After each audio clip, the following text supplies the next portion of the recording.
Donc, on va passer à la présentation suivante qui a été en partie abordée sur les immunothérapies. Alors.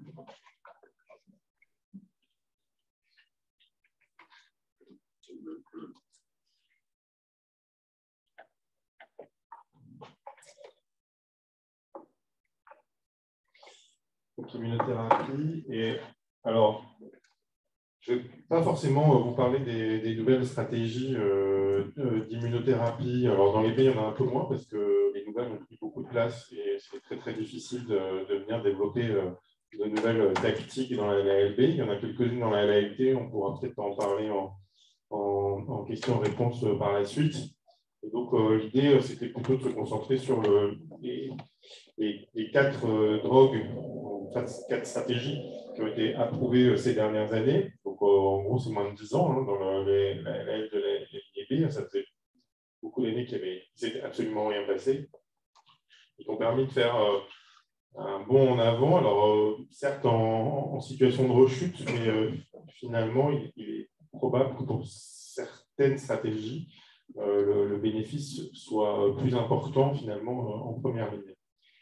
Le premier, c'est donc l'inotuzumab, qui est un anticorps monoclonal qui est couplé, qui est le petit frère du Mylotarg, qui est anti-CD33, couplé à la même drogue, cette fameuse caecamycine.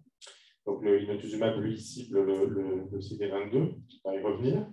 Le deuxième, c'est dans une maladie rare qui est arrivé, ce premier dans cette classe de médicaments qui sont les cellules qui engagent les drogues qui engagent les cellules du système immunitaire, et notamment ici les cellules T, les immune cell engagers, qui ciblent à la fois le CD19 et le CD3, donc le blinatumomab, qui a été aussi développé, mais avec moins de succès dans d'autres hémopathies B, notamment en raison de sa marge thérapeutique qui est assez faible, et donc qui a été approuvé d'abord dans les rechutes de LAL de la LDB, puis dans les situations de maladie résiduelle positive, en première ligne ou deuxième ligne ou plus. Et plus récemment, grâce à des études de phase 3 chez l'enfant, en consolidation des deuxièmes rémissions complètes chez l'enfant et chez l'adolescent et le jeune adulte. Ce qui ne touche pas beaucoup, évidemment, l'intérêt chez l'adulte, puisque c'est un contexte dans lequel il était déjà approuvé. Et puis, les deux carticelles, qui sont... Donc, le premier développé, c'est le tisagène leucocène, le tisacel. C'est deux cartéotologues qui ciblent aussi CD19. Le premier étant plutôt approuvé chez l'enfant et l'adulte jeune, jusqu'à 25 ans, en deuxième rechute ou en première rechute post-allogreffe. Et le deuxième, qui a eu une AMM européenne là au mois de septembre, qui est le Brexucel, qui est approuvé en rechute réfractaire, donc on ne sait pas encore comment il va se positionner dans la stratégie thérapeutique, et qui est approuvé au-delà de 25 ans. Ce n'est pas le cas aux États-Unis, qui est cut-off à 18 ans. L'IME a probablement considéré qu'il y avait un conflit, qu'on ne savait pas suffisamment bien dans la tranche d'âge 18-25 où Tisacel était déjà approuvé qu'elle pouvait être le plus d'une deuxième stratégie et qu'on n'était pas certain qu'on fasse aussi bien. Et donc, du coup, surtout avec un positionnement peut-être plus tôt dans les lignes thérapeutiques. Et donc, l'IME a décidé de protéger, entre guillemets, les 18-25 ans. Je ne sais pas si c'est une protection interne, mais en tout cas, de ne pas leur donner accès aux médicaments.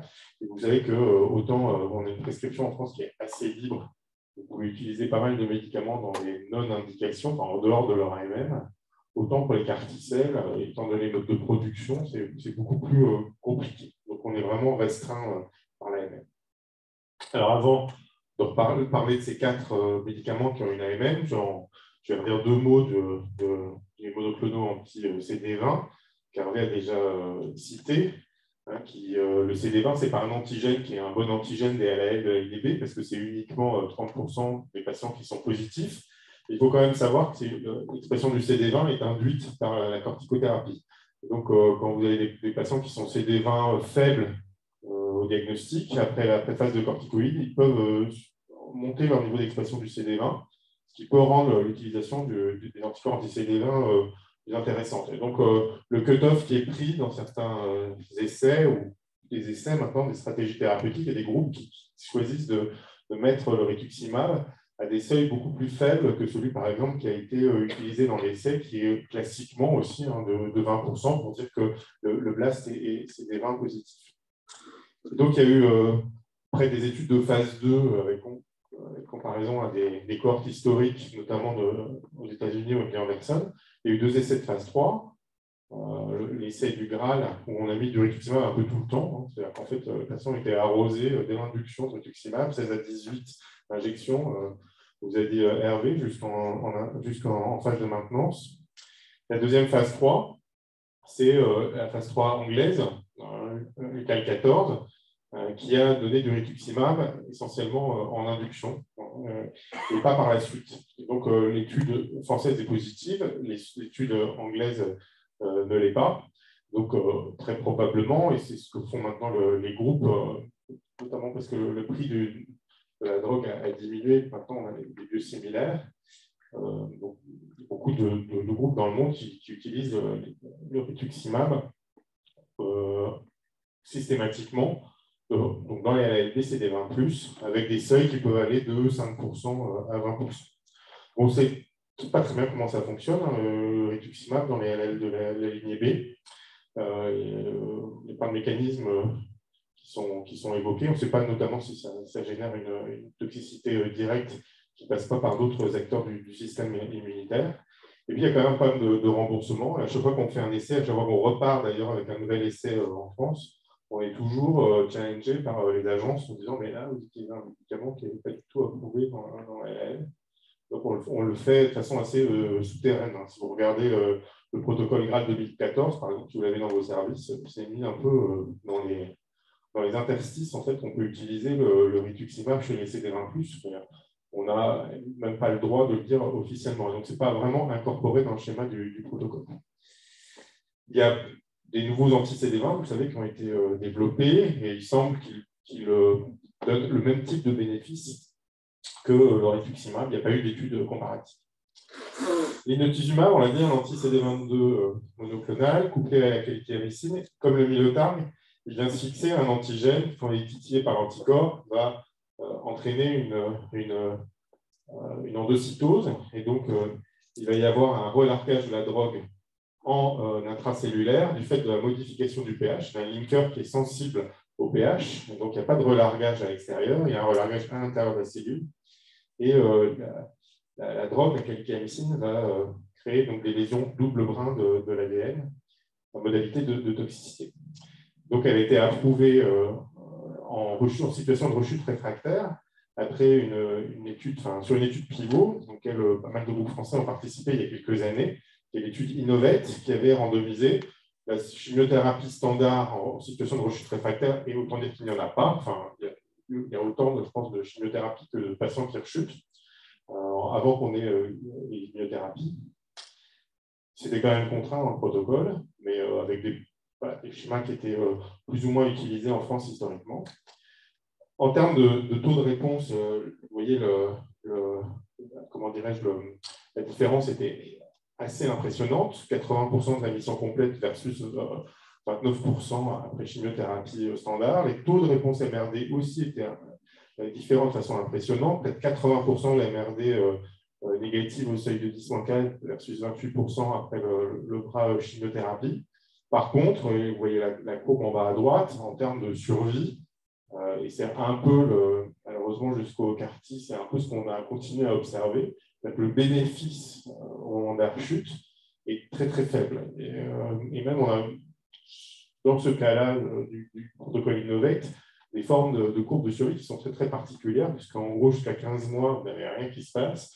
Et tout d'un coup, on a une espèce de divergence, et c'est finalement sur les taux de survie au long cours qu'on fait une petite différence. C'est en gros 10 versus 23% à 2 ans. Alors, aujourd'hui, cette drogue est un peu contrainte en termes d'utilisation en France pour 2 raisons. C'est que jusqu'à il n'y a pas très longtemps, elle est chère et elle n'était pas dans la liste dite hors T2A, c'est-à-dire de remboursement spécifique, elle devait être intégrée au séjour du patient. Donc, il y a plein de sites, des hôpitaux peut-être ceux auxquels vous appartenez, qui n'avaient pas accès à l'inotuzumab, vous étiez rayés de leur pharmacopée, étant donné le prix. Et la deuxième raison, c'est que cette drogue, comme le Mylotarg d'ailleurs, a un profil de tolérance qui est très particulier. C'est-à-dire qu'elle a une toxicité sur l'endothélium hépatique et elle est responsable de nombreuses toxicités, de cytolyse et aussi de maladies véno-occlusives, notamment chez les patients qui sont allogriffés après avoir été exposés à l'inotuzumab, toujours en situation de rechute réfractaire. Et donc, dans cette étude Innovate, on était monté jusqu'à quasiment 20% de maladies véno-occlusives chez les patients qui étaient greffés après l'inotuzumab. Donc, ça, évidemment, quand on est en situation de rechute, les patients dont on sait qu'on va pouvoir, à qui on va pouvoir offrir une survie au long cours, c'est les patients qu'on va amener à la greffe avec un médicament qui augmente le risque de maladies hépatiques graves. C'est un emploi parfois un petit peu compliqué. Alors, je ne vais pas revenir là-dessus, mais en gros, il y a eu des recommandations qui ont été faites en situation de rechute réfractaire, notamment chez les patients qu'on veut amener à l'allogreffe, sur l'utilisation de l'inotuzumab, notamment ne pas donner plus de 2 cures, bien surveiller les bilans hépatiques, essayer de limiter l'emploi aux patients qui ont déjà des pathologies hépatiques préalables, et puis l'utilisation des alkylants, et notamment de 2 alkylants dans le conditionnement de greffe après l'inotuzumab, semble augmenter le risque de maladie véno-occlusive. Alors, chez les patients les plus jeunes, en France, on est plutôt sur une stratégie à base d'irradiation corporelle totale et de l'oxon dans le conditionnement de greffe. Donc, c'est quelque chose qu'on arrive facilement à limiter.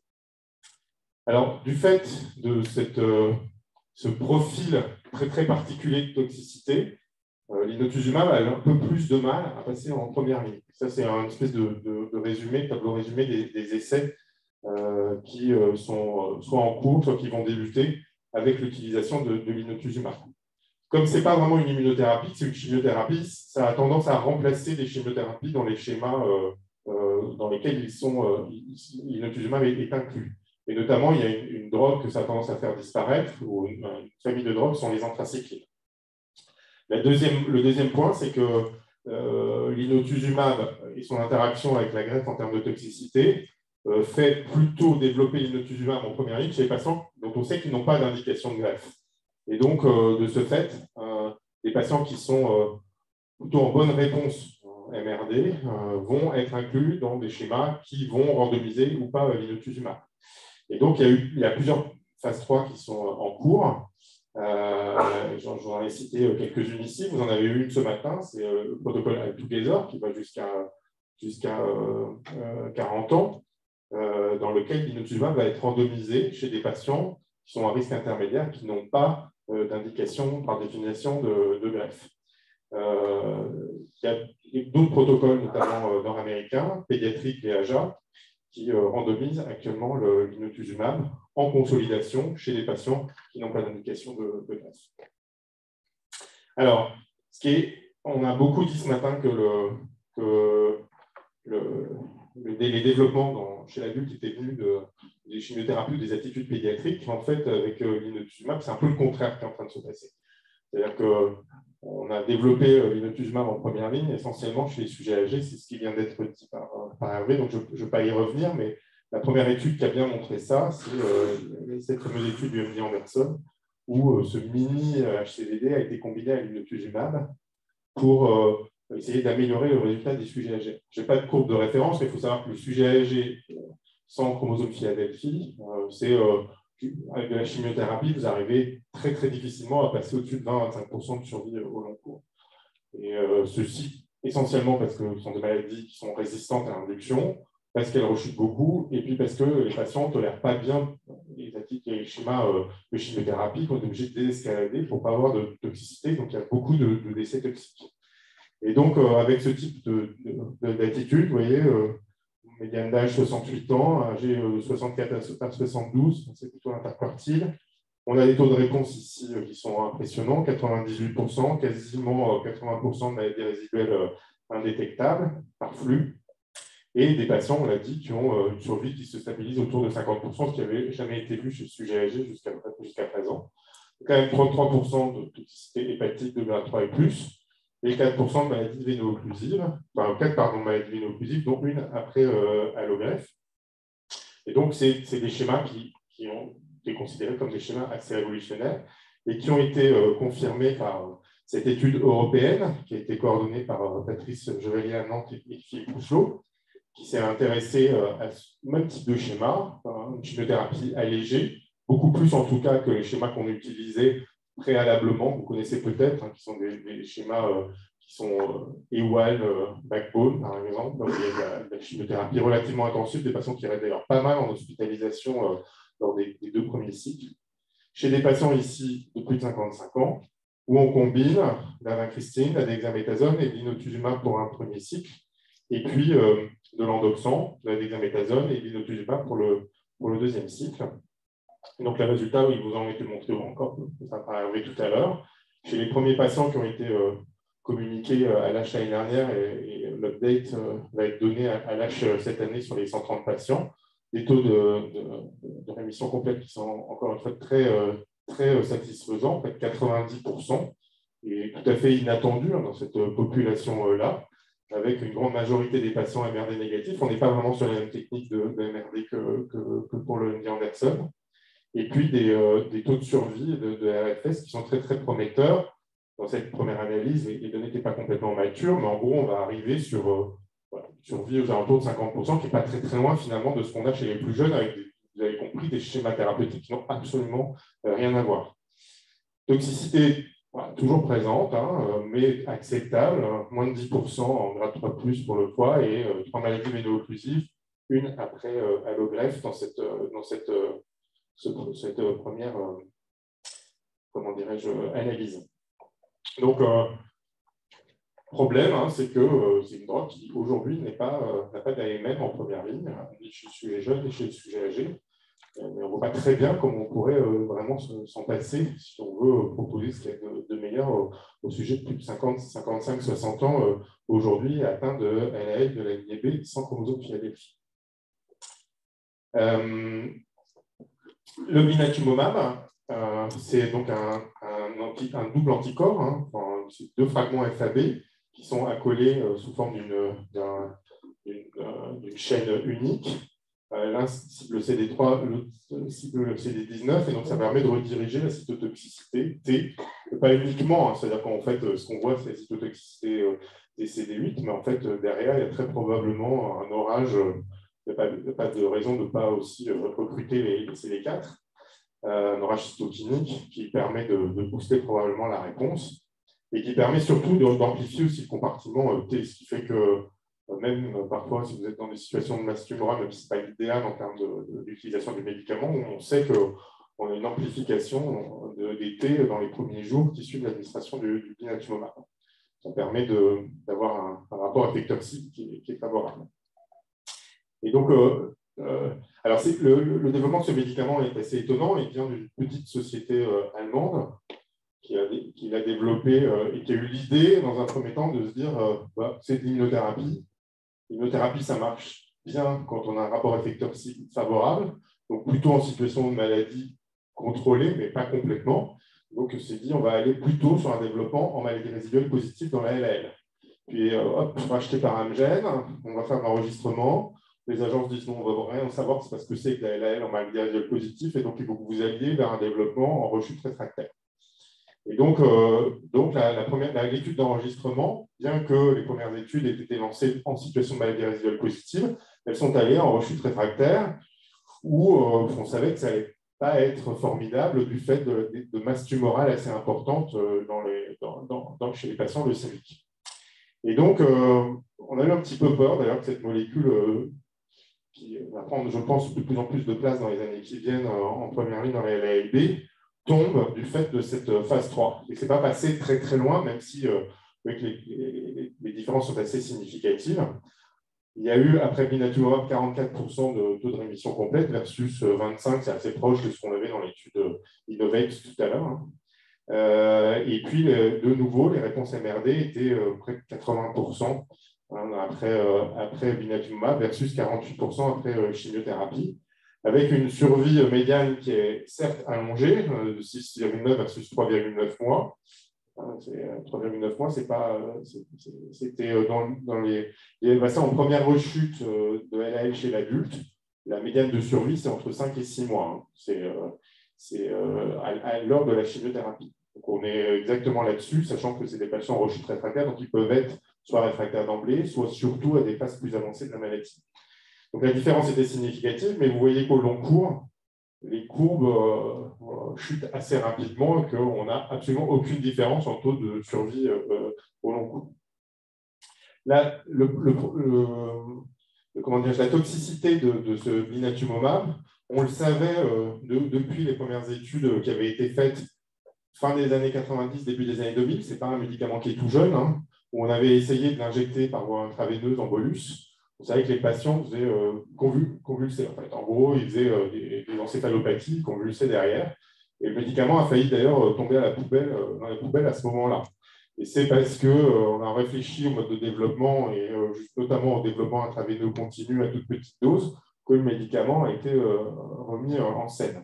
Et avec ces modalités d'administration, effectivement, comme vous connaissez probablement, c'est-à-dire 4 semaines d'administration avec une pompe qui est assez contraignant, on a pu réduire les toxicités, les neurotoxicités de grade 3 et plus à près de 10%. Alors, comparé aux brachimiothérapie, elles ne sont pas très différentes, mais dans la chimiothérapie, vous voyez plutôt des neuropathies périphériques liées à l'utilisation des poisons du fuseau, et 9% de neurotoxicité après blinatumomab, c'est plutôt des toxicités du système nerveux central. Un peu de syndrome de relargage de cytokine, dont on va surtout reparler avec les carticelles. Pas grand-chose, hein, 5% qui sont généralement complètement traitables par l'arrêt du médicament, du fait de sa formulation. La demi-vie du blinatumomab est très courte, c'est 2 heures, 2 heures et demie. Donc, vous arrêtez la perfusion. Au bout de quelques heures, vous n'avez plus de médicaments circulants. Et avec un peu de corticoïdes, s'il y a de la toxicité, vous passez généralement le cap assez facilement. Quelques neutropénies, bien que ce ne soit pas une chimiothérapie, mais moins que dans le bras chimiothérapie, et aussi moins d'infections que dans le bras chimiothérapie. Il y a eu des études de sous-groupes, notamment publiées par Hervé, ça c'est le HA, mais une publication depuis, la diapositive n'est pas à jour, qui montre que le blinatumomab en première rechute ou chez les réfractaires primaires donne plus de bénéfices probablement que s'il est utilisé plus tardivement. C'est un petit peu attendu, mais c'est surtout chez ces patients-là que le bénéfice est plus important. Le développement en situation de maladie résiduelle positive, après la petite phase 2 réalisée par le groupe allemand qui a revendu sa molécule à Amgen, qui avait montré que ça avait très probablement un intérêt, donc, a été repris. Et donc, il y a eu une étude en situation de maladie résiduelle positive assez haute, hein, 10-3, en première ligne ou en ligne en deuxième rémission, troisième rémission, etc. C'était principalement des premières rémissions, d'ailleurs.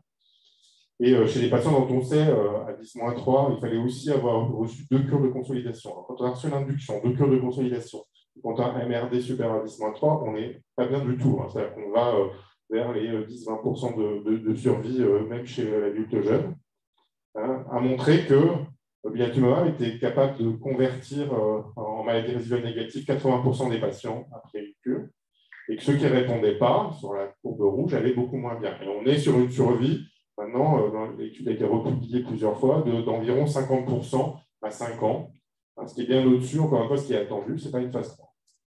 On voit toujours de la neurotoxicité, 13%, un peu de CRS malgré le fait que les patients ont une masse tumorale qui est beaucoup plus faible qu'en situation de rechute réfractaire. Et c'est de la toxicité qui apparaît surtout pendant le premier cycle. Donc, on garde des patients d'hospitalisation, que les patients soient en rechute réfractaire ou en maladie résiduelle positive pendant quelques jours, le temps de passer l'orage cytokinique initial et le risque de toxicité. Ce qui est intéressant avec le blinatumomab, il n'y a pas eu d'études vraiment qui l'ont montré, et c'est juste l'alignement de l'étude en rechute réfractaire et en maladie résiduelle ici le suggère, c'est que plus vous diminuez la masse tumorale, hein, ici plus de 50% de glace, moins de 50% de glace, et là on passe dans l'étude MRD élevé ou MRD moins élevé, et plus vous avez un bénéfice en termes de réponse MRD. Et donc, sur cette molécule-là, très probablement, en fait, Si vous attaquez un patient en chute réfractaire avec une moelle très blastique, voire de l'as circulant, vous allez plutôt vous retrouver là avec des chances d'avoir un effet qui sont relativement faibles, voire vous risquez de développer des mécanismes de résistance qui vont éventuellement impacter sur l'utilisation d'autres stratégies CD19 comme l'écartisseur. Donc, ce qui est plutôt recommandé, même si ce n'est pas écrit noir sur blanc au jour d'aujourd'hui, c'est plutôt d'essayer de diminuer la charge tumorale, éventuellement avec des chimiothérapies de debulking, et d'utiliser le blinatumomab à la rechute, plutôt en situation de contrôle, même si c'est un contrôle qui est cosmétique de la maladie, c'est-à-dire avec une diminution de la charge tumorale. Il y a plusieurs schémas thérapeutiques qui sont utilisés. Évidemment, en situation en maladie résiduelle positive, l'utilisation MRD reste celle qu'elle est aujourd'hui. Alors, développement en première ligne, en fait, ce qui s'est passé, c'est qu'il y a eu une première phase 3 qui a été lancée aux États-Unis, alors que les groupes européens, puisque c'était là que s'était développée la drogue, avaient vraiment beaucoup poussé pour utiliser, pour randomiser le blinatumomab en première ligne. Pas de bol, au moment du rachat par Amgen, c'est le groupe américain qui en a hérité, le groupe ECOG. Il a mis plusieurs années à compléter son essai. Et comme en plus, il randomisait tout le monde et que le médicament a été autorisé en maladie résiduelle positive, ils se sont débarrassés des patients MRD+, en cours de route en disant je ne peux plus les randomiser puisqu'il y a une AMR. Et donc, ils sont allés jusqu'au bout de l'étude en situation de maladie résiduelle négative et ils vont présenter les résultats en late breaking abstract au prochain H. L'abstract est en ligne et vous verrez que c'est une étude positive chez les patients, donc randomisés chimiothérapie versus blinatumomab en première ligne en maladie résiduelle négative, ont une différence de survie qui est relativement impressionnante. Je vais voir l'abstract en ligne ou découvrir à l'âge si vous avez la chance de soit d'y aller, soit de voir ça à distance. Les autres développements, à part ça, ont été essentiellement sous forme de phase 2, c'est-à-dire on s'intéresse à une population souvent MRD positif, où le groupe Graal s'est intéressé aux patients MRD positifs ou avec l'arrangement MLL ou avec Icaros IKZF1 DVT, donc ce qu'on a appelé nos hauts risques. Et puis, on a fait des phases 2. Alors, il y a déjà des essais qui ont été publiés. Celui-là, d'ailleurs, vient d'être publié dans le Lancet Hématologie. C'est l'expérience du MD Anderson, qui a combiné de nouveau cette stratégie hypersévade avec le blinatumomab. Avec des résultats, encore une fois, d'hypersévade qui étaient inférieurs aux résultats de l'ensemble des groupes qui étaient passés à des stratégies plus pédiatriques.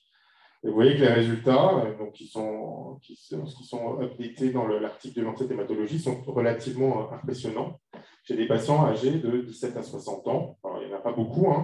Dans la publication, il y a 38 patients, mais on est sur des taux de survie qui sont au-dessus de 80%, au-dessus de 80%. Et donc, on va très, très probablement vers l'inclusion, enfin, c'est un peu systématique du blinatumomab en première ligne chez l'ensemble des patients, une neurotoxicité qui est acceptable. Et puis, il y a des résultats qui ont été présentés et qui n'ont pas été encore publiés, notamment du groupe italien, qui a consolidé systématiquement tous ces patients avec du blinatumomab, 2 cures, 150 patients. Donc là, ça commence à faire un certain nombre de patients âgés de 18 à 65 ans, moyenne d'âge 41 ans, avec 95% des patients qui obtiennent une MRD négative après la première cure de blinatumomab, mais ils sont pour la plupart d'entre eux déjà négatifs avant. Si on regarde les patients qui sont positifs avant, ils sont sur 80% de conversion de la maladie résiduelle positive vers négative. Donc ça, c'est ce qui avait déjà été vu dans l'étude BLAST. Neurotoxicité de grade 3, toujours relativement présente. Donc, on va conserver cette espèce de tapis de 10 à 15% de neurotoxicité relativement importante avec l'emploi du blinatumomab, même en situation de maladie résiduelle faible. Et donc, vous voyez ici des courbes de survie. Alors, il y a un follow-up extrêmement court, on est sur 13 mois de follow-up, mais chez les patients les plus jeunes, ici c'est les 18-40 en noir, en rouge c'est les 40-55. Les plus âgés ont probablement des événements de toxicité initiaux, c'est un petit peu moins bon, mais c'est extrêmement prometteur. Et ce qu'a fait le Graal, vous avez probablement, pour les plus anciens d'entre vous, peut-être inclus des patients dans cette étude-là. On s'est plutôt intéressé au risque, mais au risque MRD ou au risque oncogénétique, comme je l'ai dit, arrangement MLL et arrangement Icaros, chez plus de 90 patients, des jeunes, 18 à 60 ans, et qui ont reçu donc blinatumomab, 5 cures, cette fois-ci en consolidation, et puis également en entretien. De nouveau, des taux de conversion à MRD qui sont proches de 75-80%, et puis des DFS et des survies qui sont assez prometteux, sachant que ce groupe-là, une DFS qui est plutôt de l'ordre de 40-50% à 3 ans dans les études historiques.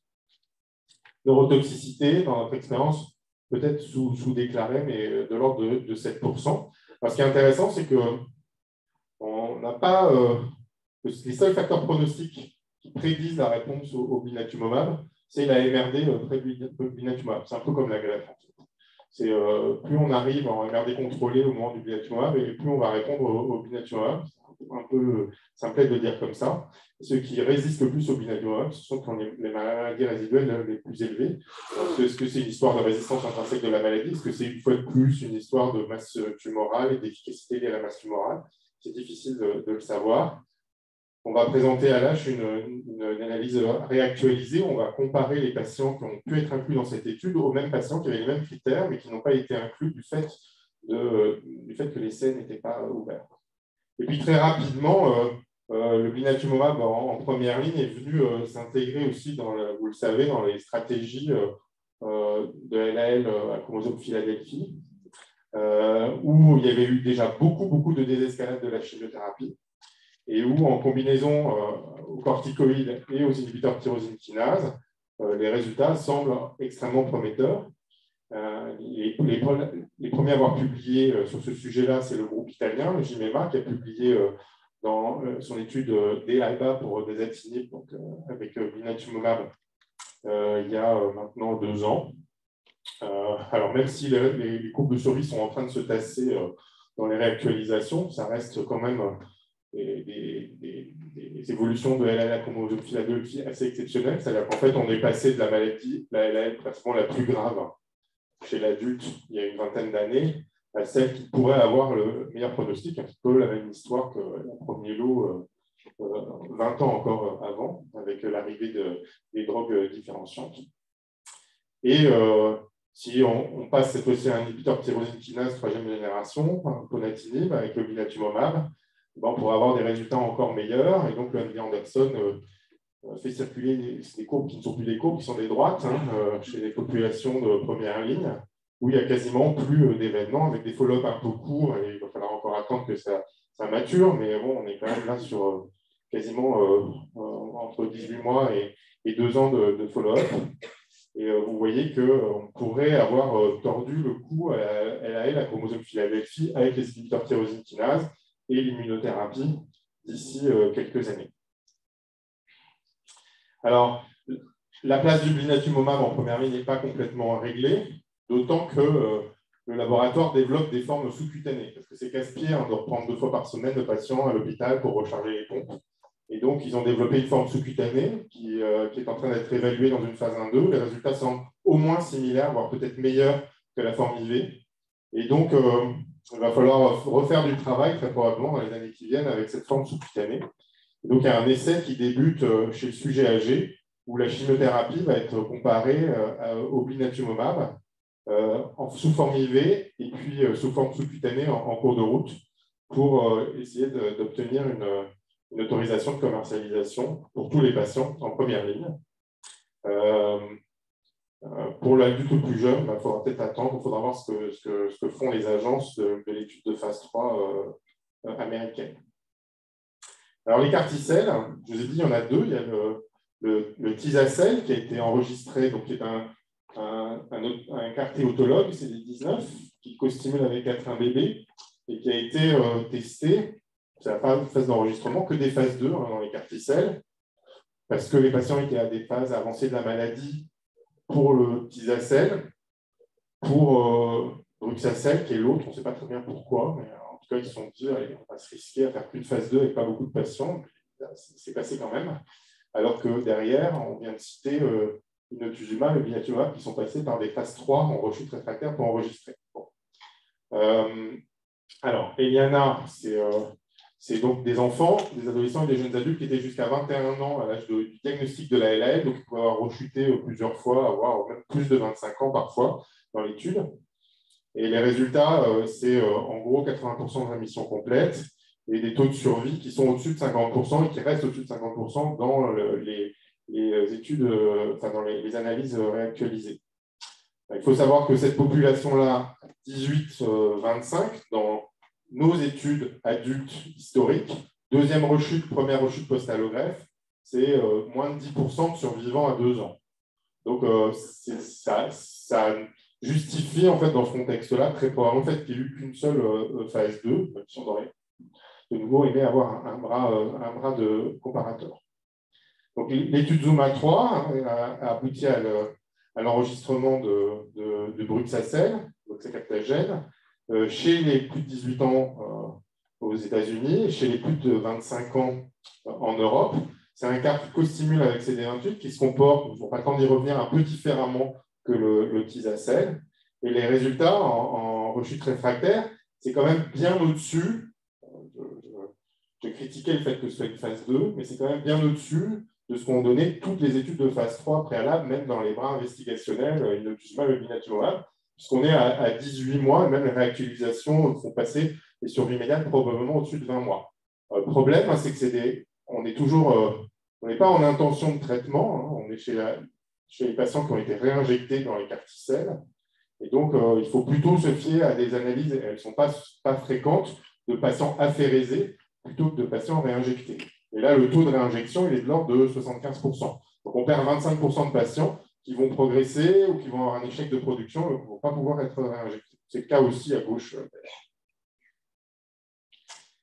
Il y a eu...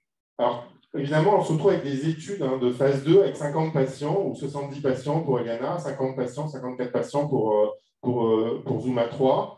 Où on ne peut rien faire, en fait. Les patients n'étaient pas forcément très bien caractérisés. C'est des petits noms. Donc, en gros, on a beaucoup attendu les études de vie réelle pour savoir un peu ce qu'il en était, si ça confirmait ou pas les toutes petites études de phase 2. Et les plus grosses études de vie réelle sur Tisacel, c'est l'étude nord-américaine du CIPMTR, avec plus de 400 patients. Les taux de rémission qui sont effectivement confirmé à 86%. MRD négatif chez pratiquement tous les patients, mais je vais y revenir, c'est de la cytométrie de flux et ça ne veut pas dire grand-chose. En fait, si on regarde avec d'autres techniques, on se rend compte qu'il y a plus de patients qui sont MRD positifs au bout d'un mois du traitement. Et des RFS et des survies qui semblent se confirmer, même si celle des adultes, 18 ans, en rouge, est un petit peu en dessous des enfants, pour plein de raisons. Probablement pas parce que c'est des maladies différentes, mais parce que c'est des patients qui ont été plus pré-traités et qui ont reçu d'autres immunothérapies, notamment du blinatumomab. Mais je vais vous montrer que la pré-exposition au blinatumomab n'est pas forcément une bonne chose quand on reçoit un carticelle qui cible aussi le CD19. Le profil de tolérance, vous le savez, c'est beaucoup, et notamment dans la LAL, beaucoup plus que dans le lymphome, beaucoup plus que dans le myélome, des syndromes de relargage de cytokines et des toxicités neurologiques, les fameuses ICANS. Et puis, au long cours, et aussi beaucoup plus que dans le lymphome, notamment parce que le Tisacel persiste et qu'il y a une corrélation entre persistance et absence de rechute. Les patients en fait, finalement, qui survivent après carticelle, c'est beaucoup de patients qui ont le carti qui persiste et qui continuent à tourner parfois 10 ans après, puisque la plus jeune, la première patiente qui a été réinjectée à l'Université de Pennsylvanie, qui était beaucoup médiatisée, qui s'appelle Émilie, et 10 ans après, elle est toujours en rémission. Elle est toujours supplémentée en immunoglobulines intraveineuses. C'est toujours ces carticelles. C'est le problème de l'aplasie B, l'hypogamma-globulinémie, qui expose clairement, notamment les enfants, à un risque infectieux qui est important au long cours. Et donc, il y a des problèmes, et des problèmes financiers, et puis des problèmes de qualité de vie aussi, qui sont liés à cette aplasie B persistante. Et puis, il y a des problèmes de safety au long terme qui sont plus théoriques que réels, et qui viennent notamment des problèmes qu'il y a eu avec le développement des premières thérapies cellulaires en France. Peut-être que vous vous souvenez, vous en avez entendu parler, dans les déficits immunitaires graves, à Necker, avec des problèmes de mutagénèse insertionnelle qui ont généré des leucémies chez les enfants traités avec ces immunothérapies. Et donc, on surveille pendant 15 ans ces patients. Syndrome de relargage de cytokines, bon, en fait, on ne sait pas grand-chose de ce qui se passe, sauf qu'au début, on croyait que c'était les carticelles qui sécrétaient les cytokines. C'est probablement plus les cellules recrutées dans l'environnement, notamment les macrophages, qui génèrent cet orage IL-6, interféron gamma, et qui donnent éventuellement ces défaillances mono- ou multiviscérales qui sont associées. Ça survient dans les premiers jours après l'injection, ça vous le savez, plutôt dans la première semaine, mais ça dépend du carticelle. Et probablement les carticelles qui vont être développés là, actuellement en culture courte, avec l'expansion plutôt in vivo qu'in vitro, vont avoir des CRS qui vont arriver beaucoup plus tardivement, peut-être au-delà de G10.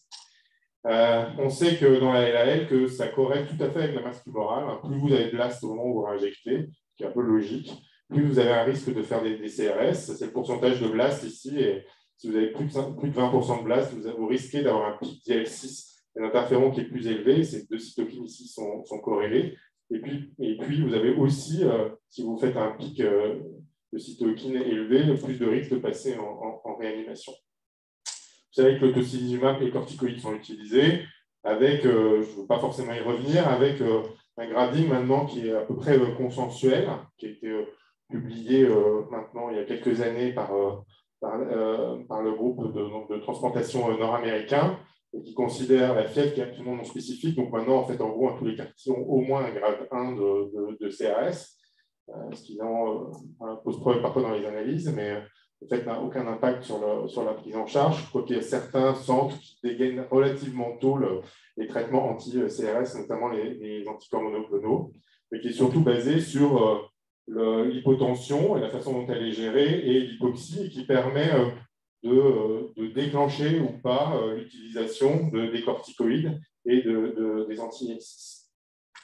Alors, cette toxicité, y compris la neurotoxicité dont je vais parler après, j'aurais dû passer cette diapositive plus tard, mais avec le Tisacel, on a nettement décru dans les études de vie réelle par rapport à ce qu'il y avait dans l'essai. Dans l'essai, 50% quasiment de grade 3, donc 50% de patients qui passaient en réanimation. C'est un peu étonnant d'ailleurs qu'un médicament puisse avoir l'AMM dans ce contexte. Il faut vraiment avoir des résultats aussi bons pour pouvoir être approuvé avec un profil de tolérance aussi médiocre.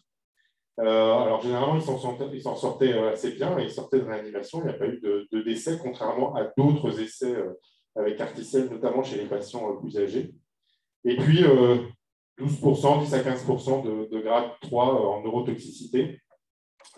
Et vous voyez que ça, dans les études nord-américaines et dans notre expérience pédiatrique et à AJA, à Robert Debré et à Saint-Louis, on est passé plutôt à 20% de grade 3, 15 à 20% de grade 3 CRS, donc des patients qui vont quand même en réanimation, avec des délais de survenue qui sont de l'ordre de 4 à 6 jours. Et on a aussi baissé, on a 8-9% de toxicité, de neurotoxicité grade 3+, probablement du fait qu'on sélectionne mieux les patients, que ce n'est pas les mêmes patients que ceux qui étaient inclus dans les essais. Et toutes ces études montrent qu'il n'y a pas vraiment de différence entre les plus jeunes et les plus âgés, même si les plus âgés ne sont pas si vieux que ça. Donc, il y a plein de facteurs qui prédisent la toxicité des CRS. Ça, c'est vrai, quelle que soit la pathologie finalement sous-jacente. Le contexte du patient, l'âge, les comorbidités, on observe qu'il y a un peu, notamment l'hématopoïétique qui est un peu moins bonne. La masse tumorale, c'est un point majeur. On ne sait pas aujourd'hui très bien d'ailleurs comment est-ce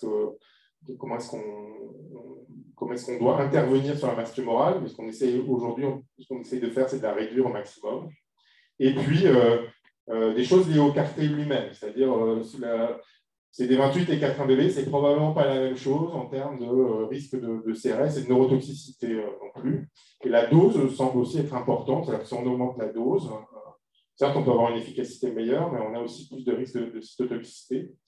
S'il y a une infection sous-jacente et déjà des cytokines un peu pro-inflammatoires qui circulent, ça peut trigger un CRS. Et puis, c'est idiot, mais plus ça arrive tôt et plus ça risque d'être grave. C'est-à-dire que si vous avez un patient qui fait de la fièvre dans 24 heures qui suivent l'injection, ça peut être là pour le coup une indication, si vous savez par ailleurs qu'il y a une forte masse tumorale, à intervenir très rapidement et peut-être même déjà à mettre du tocilizumab et des corticoïdes. En tout cas, nous on l'a fait plusieurs fois parce qu'on savait que c'était probablement un début de CRS. Donc tout ça, ça fait discuter l'éligibilité du patient. Est-ce qu'on doit en attendant les CAR-T, être plus intensif en termes de chimiothérapie pour réduire le risque de CRS. Mais aussi, vous allez le voir peut-être du devenir du patient. Il y a des stratégies de diminution de dose et de split de dose, c'est-à-dire en fait, vous injectez 10%, puis 30%, puis 60% de la dose. C'est des doses croissantes, et ces doses sont injectées en fonction de la tolérance des doses préalables. Ça marche assez bien, ça a été publié par l'Université de Pennsylvanie, mais seulement les agences n'en veulent pas. Elles ne veulent pas d'un médicament où certains sont traités avec 10% de la dose et d'autres avec 100%, donc ils ont dit non, qui est idiot, parce que je pense que c'est une bonne chose. Et puis, si le patient est infecté, vous allez attendre avant d'injecter.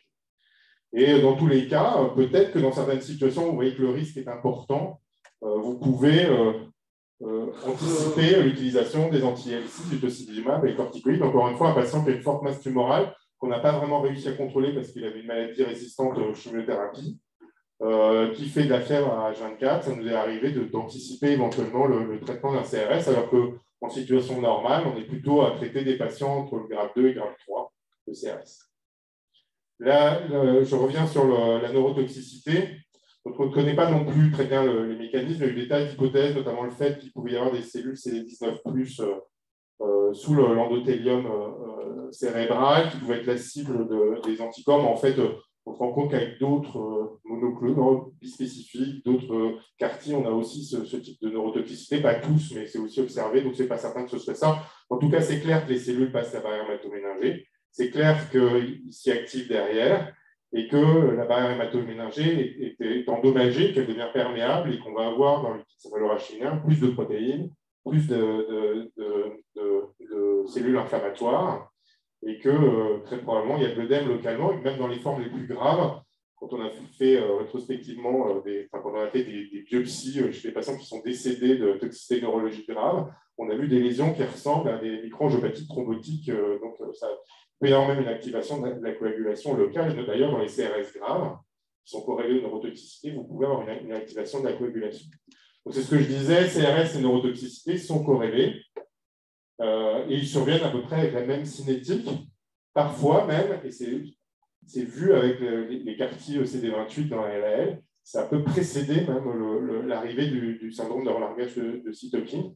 Il y a aussi des consensus pour suivre les adultes, les enfants, ce n'est pas exactement les mêmes grilles, et pour prendre des décisions, la décision, c'est essentiellement les corticoïdes qui passent à barrière hémato-méningée, la dexamethasone à forte dose. Traiter le CRS associé, il faut faire attention parce qu'il y a eu des histoires encore de chasse qui traînent sur le fait que le tocilizumab entraîne des pics d'interleukine 6, des relargages d'interleukine 6, puisque ça bloque le récepteur, et que cette interleukine 6 pourrait aller stimuler des cibles derrière la barrière hémato-méningée, alors que le tocilizumab n'y va pas. Et donc, ça pourrait aggraver certaines neurotoxicités, et donc ça pourrait être une indication à utiliser soit des anti-IL1, anakinra, soit d'autres anti-IL6 qui bloquent la cytokine, comme le cytoxinab. Alors, il y a toute cette stratégie pour contenir un CRS à neurotoxicité. Ce qui est intéressant, c'est qu'il y a aussi des stratégies pour diminuer le risque sans amputer l'efficacité du CAR-T. Donc, il y a une boîte anglaise qui va probablement finir par commercialiser un de ces CAR-T, qui s'appelle Autolus, qui a développé un CAR-T qui se fixe à la même vitesse, mais qui a un K-on équivalent au CAR-T actuel, et un K-off qui est un petit peu différent, qui permet au CAR de se dissocier plus rapidement. Et donc, ça crée moins de toxicité, bizarrement, mais une persistance qui est à peu près la même. Et puis, se développent des CAR allogéniques, dont on ne sait pas très bien quel est l'avenir aujourd'hui, on va dire. Et je vais vous donner l'exemple du CAR-T19, mais il y a le CAR-T22 aussi qui est en cours d'essai dans quelques centres français, qui est un CAR tout prêt à l'emploi, qui vient de donneurs non apparentés sur le plan HLA aux patients, donc ils sont déjà préparés, déjà en pharmacie. Et c'est pour éviter l'alloréactivité, donc la GVH, ces CARs ont été manipulés, et donc on a détruit le gène qui code pour la chaîne alpha du TCR, donc ils n'ont plus de TCR alpha-bêta. Comme on imagine que comme ils sont toujours HLA positifs, ils vont être rejetés plus facilement par le donneur, même immunodéprimé, s'est dit qu'il va falloir immunodéprimmer encore plus le donneur avec l'alectuzumab. On a détruit la cible de l'alectuzumab qui est des CD52 sur les cellules. Et puis parce qu'on s'est dit peut-être que c'était une bête horrible qui avait échappé à son concepteur, qu'il fallait un gène suicide. Et donc, on a créé un gène suicide qui mime l'épitope du CD20 pour pouvoir utiliser le rituximab. À ma connaissance, il n'y a aucun patient chez qui aujourd'hui, CART19, 22, puis il y en a aussi un dans le 123, dans la LAM, qui est développé, qui a proliféré au point que c'est même le contraire, hein, il ne prolifère pas très bien, qui a échappé au point d'utiliser le rituximab. Il y a eu donc une publication récente de l'utilisation chez l'adulte, 25 patients. C'est assez décevant. Pourquoi c'est décevant? Parce que ça ne s'amplifie pas bien. D'ailleurs, les 3 ou 4 patients qui n'ont pas reçu d'alemtuzumab ont rejeté le cas, on ne l'a pas vu, ils ne sont pas mis en rémission. Et la médiane de survie, vous voyez, reste très, très modérée. Il y a très peu de patients qui sont survivants locaux et tous ceux qui sont survivants ont été allogreffés très rapidement derrière du fait de la perte de CAR-T. Alors, je crois que je vais accélérer parce qu'on est 15, ça va. Alors, qu'est-ce qui prédit l'efficacité dans la LAL? La première chose, c'est la masse tumorale. Elle prédit, donc je l'ai dit, la toxicité, elle prédit aussi la survie. Donc, meilleur OS, meilleur EFS, ça c'est l'exemple de notre expérience en France et puis un peu plus tard des Américains qui ont évidemment beaucoup plus de patients. C'est non équivoque. Hein. Si vous avez une forte masse tumorale, on ne sait pas très bien quel est le cut-off, vous allez aller moins bien. Et notre expérience, c'est que les rechutes sont principalement CD19 négatives. Probablement, il y a un phénomène stochastique, c'est-à-dire plus vous avez une masse tumorale importante, plus vous avez le risque de voir émerger une mutation et une perte de l'expression de CD19. Cette perte, elle peut arriver par différents mécanismes que je crois que je n'ai pas repris, mais en gros, soit vous avez des mutations qui entraînent des épissages alternatifs, donc vous exprimez CD19, donc vous avez perdu la partie de la protéine qui code pour l'épitope. Vous pouvez avoir aussi des délétions des gènes entiers.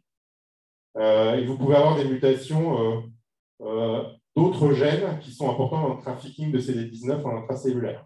Puis enfin, dans certaines leucémies aiguës, lymphoblastiques, vous avez ce qu'on appelle un switch de lignée, c'est-à-dire que vous avez des LAM, notamment immatures, qui peuvent se transformer, rechuter en LAM.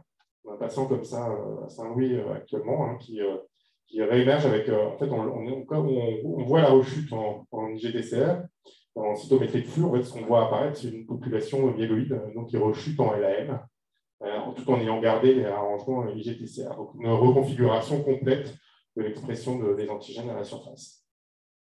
Ça, je vais passer. Donc, évidemment, plus de toxicité et un risque d'aller un peu moins bien et plus de rechuter avec la perte de CD19, ça a fait phosphorer pas mal de monde sur comment est-ce qu'on fait pour accompagner les patients jusqu'au CAR-T en attendant qu'ils soient fabriqués. Et donc, il y a eu quelques études qui essayent de rapporter les stratégies thérapeutiques intensives versus pas intensives. En fait, ça se mord un petit peu la queue. Il n'y a pas d'études qui sont faites de façon prospective, donc on ne sait pas très bien derrière quel est l'impact de ces stratégies, puisqu'en gros, on a plutôt appuyé sur le champignon chez des patients qui étaient réfractaires, et qu'à l'arrivée, c'est en partie des patients qui vont finalement avoir une masse tumorale plus faible et qui vont avoir un devenir meilleur après. Mais parfois, on appuie sur le champignon, puis ça va marcher.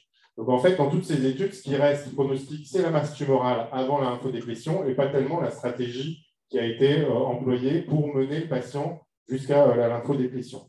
Et donc, vous voyez, haute intensité de bridge versus basse intensité. Alors, ici, c'est d'autres CAR-T qui, vous voyez, ne sont pas très, très bons. Mais en tout cas, ça ne change pas grand-chose. Ce qui est clair quand même, ce qui a été observé, encore une fois, de façon répétée, c'est que la photographie qui est prise avant la lymphodéplétion va dicter votre risque de toxicité et puis votre risque de rechute qui peut avoir un impact sur les stratégies que vous avez envie de développer après les CAR-T-cells. Je l'ai dit tout à l'heure rapidement, mais ça aussi, ça a été confirmé. On l'avait montré dans l'étude française, confirmé par l'étude américaine. Si vous employez du blinatumomab avant, vous avez un risque de rechute qui est supérieur, moins bonne survie sans événement, moins bonne survie. Le mécanisme n'est pas très clair. Il y a deux mécanismes qui sont évoqués.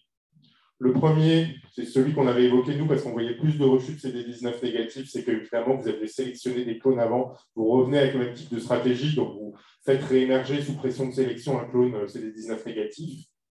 Les Américains ont montré que si on avait utilisé du blinatumomab, mais qu'on y avait répondu, eh bien, ça donnait les mêmes résultats, alors que si on n'avait pas répondu, c'est là que ça avait un impact. Et donc, l'idée, et le deuxième mécanisme qui est évoqué, c'est que chez ces patients, le système immunitaire, la lymphocytes sont déjà pas très à même de répondre, et que de ce fait, quand on les récupère pour fabriquer des CAR-T-cells, on est déjà dans une situation qui n'est pas géniale, et que donc, voilà, on va avoir des CAR-T-cells moins effectifs.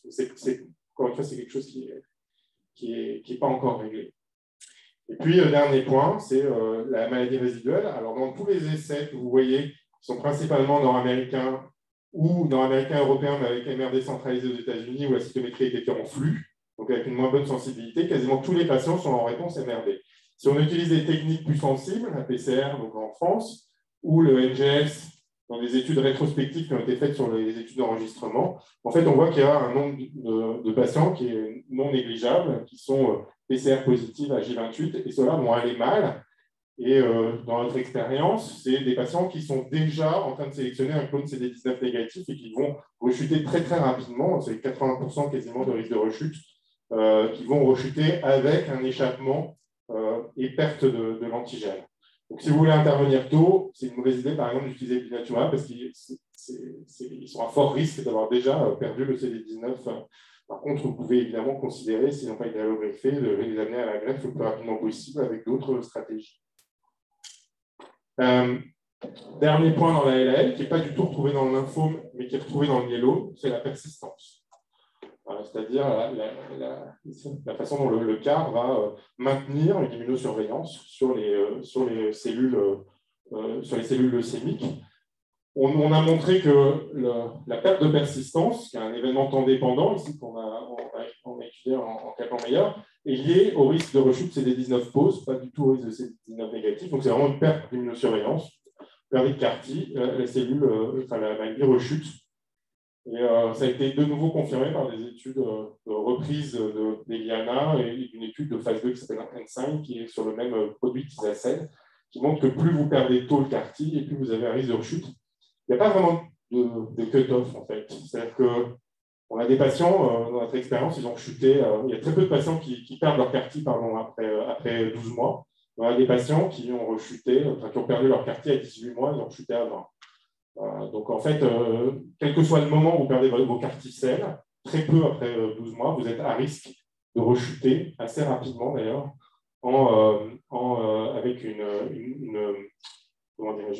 persistance de l'antigène CD19. Voilà, donc en gros, il y a des rechutes CD19 négatives, CD19 positives, avec des facteurs de risque qui sont non pas les caractéristiques de la maladie, ni l'âge, mais les traitements préalables, la masse tumorale, la réponse MRD et la persistance. Et tout ça, on l'intègre pour savoir ce qu'on fait après les CAR-T, qu'on propose quelque chose de plus, et notamment l'allogreffe chez les patients qui n'ont pas été allogreffés, il y en a quelques-uns. La reprise d'une immunothérapie, on l'a refait perte de CAR-T-cells, on a repris du blinatumomab, on a fait des DLI chez des patients avec un certain succès chez peu de patients. Donc, les facteurs de risque sont ici là pour aider à la prise de décision. C'est-à-dire qu'en fait, si vous êtes dans telle ou telle situation, perte de CAR-T, vous pouvez éventuellement envisager de réutiliser une stratégie qui cible le CD19. Si vous avez une forte masse tumorale avec une maladie résiduelle positive, n'allez pas, je l'ai dit tout à l'heure, aller vers ce type de stratégie. Voilà, et puis j'ai fini par cet article que vous avez peut-être vu passer du JCO il y a quelques jours, de Chinois, qui ont utilisé, alors évidemment la perte du CD19 a fait réfléchir sur l'utilisation de CAR-T qui ciblent d'autres antigènes, notamment le CD22 qui est largement exprimé dans la LAL. Qu'est-ce qu'on fait chez ces patients? Est-ce qu'on vient derrière avec un autre CAR-T CD22? Est-ce qu'on utilise des CAR CD19 qui ciblent CD19 et CD22? Ils ne se sont pas trop posé de questions. Ils ont réinjecté chez les mêmes patients un CAR CD19 et un CAR CD22. Je suis très réfractaire, c'est des jeunes, moins de 20 ans.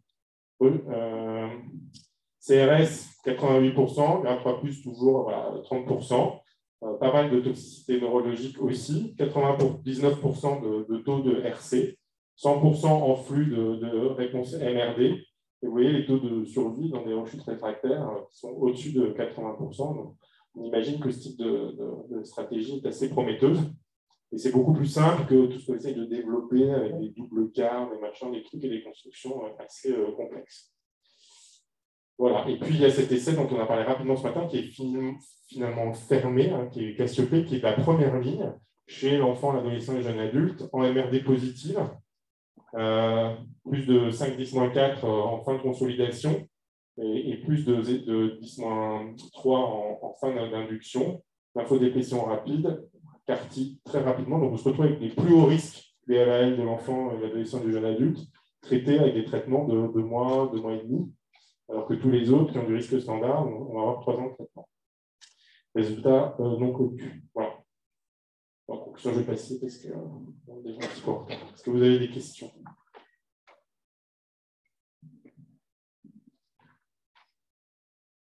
Je ferme la journée. Comment ça peut passer? Ouais.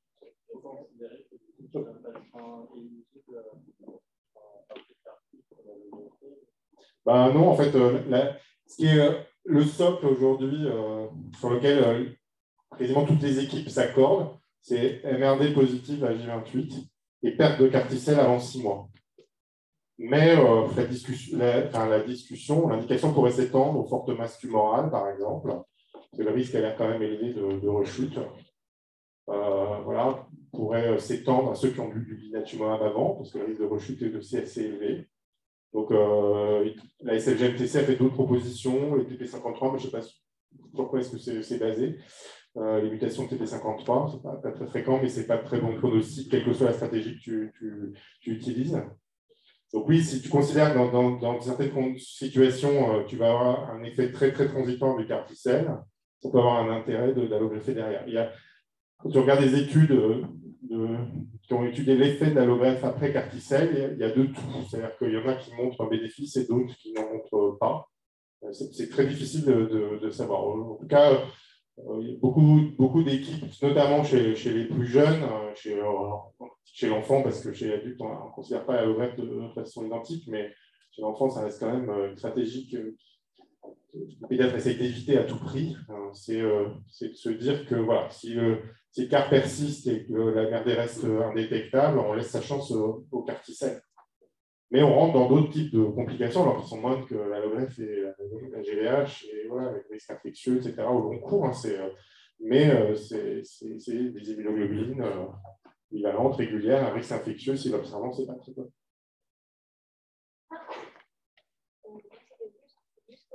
Sur l'importance de la performance du CAR et il me semblait qu'on pensait que les CAR avec le domaine 4 bébé, ça passe aussi mieux. C'est pour ça que le CAR est plus. Pourquoi pour le nouveau CAR, ils ont choisi une stimulation cérébrale? Et est-ce qu'on a une inquiétude sur le fait que ça marche moins bien? Le nouveau CAR, c'est-à-dire c'est Rexulcel, c'est ça? Oui, voilà. En fait, c'est un développement académique historique. Il y en a qui ont choisi CD28 en costume, d'autres 4-1 bébé. Et donc, en fait, il y a eu un rachat évidemment de brevets et ces rachats ont fait qu'ils sont partis avec cette co-stimulation. Mais donc, probablement dans le lymphome, il est possible que ce soit l'inverse, en tout cas en termes d'efficacité. Sur les études, notamment la grosse étude des cartes qui a été publiée récemment. Mais dans la leucémie aiguë, oui, la co-stimulation CD28 entraîne une expansion qui est plus rapide et une exhaustion des carticelles qui est aussi plus rapide et une persistance qui est moindre, voire qui est exceptionnelle chez les patients.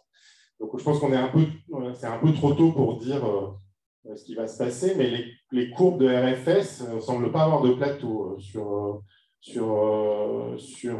dans l'étude Zuma-3 avec le Bruxelles. Donc, je pense que ce n'est pas mature complètement. Et je pense que c'est pour cette raison-là que l'IME a dit jusqu'à 25 ans, on garde pour l'instant Kymriah, où on a des courbes matures, on sait qu'il y a un plateau aux alentours de 50% en survie, et puis également en termes de DFS.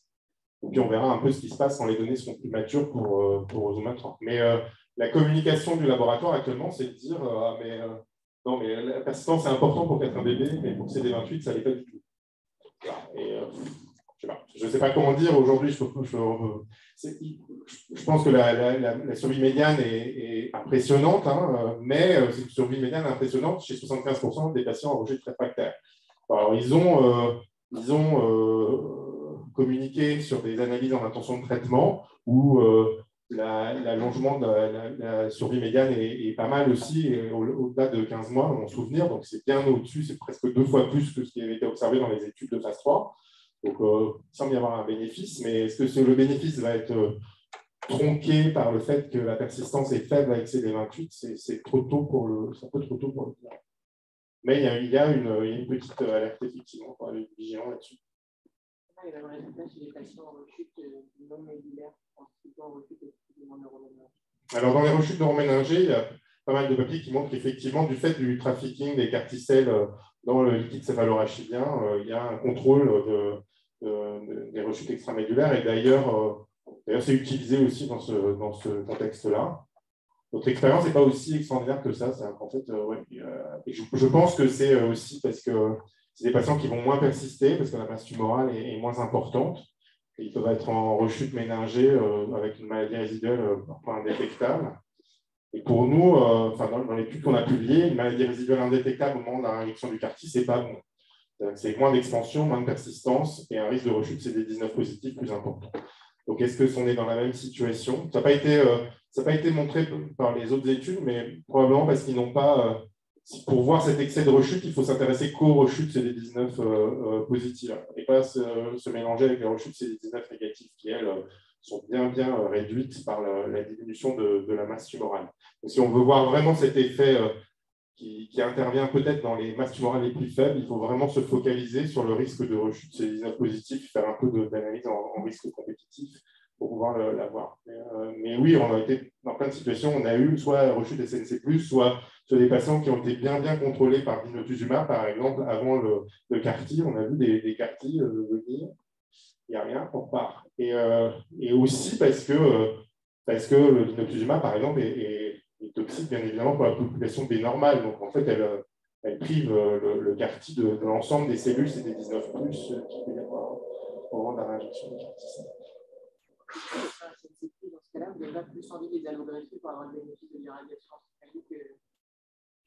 Souvent, c'est des patients qui ont été déjà, moi ceux que j'ai en tête, ils ont été lourdement pré-traités déjà, ils avaient eu des allogreffes. Donc oui, ça peut être aussi. Mais je crois qu'on peut appliquer la même stratégie, c'est-à-dire que si le CAR ne persiste pas, et si quand c'est des rechutes ménagères, encore une fois, isolées, nous, c'est ce qu'on a souvent observé, à ce moment-là, oui.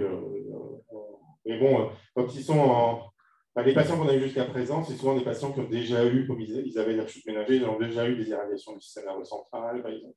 Ils sont souvent très lourdement pré-traités, préalablement traités sur le système nerveux central. Oui. Est-ce qu'il va y avoir ou est-ce qu'il y a déjà des études sur les inhibiteurs de méline chez les patients qui sont MLL? Oui, il y a des études LAM-MLL, LAM-NPM1, parce que ça semble bénéficier aussi, et LAL.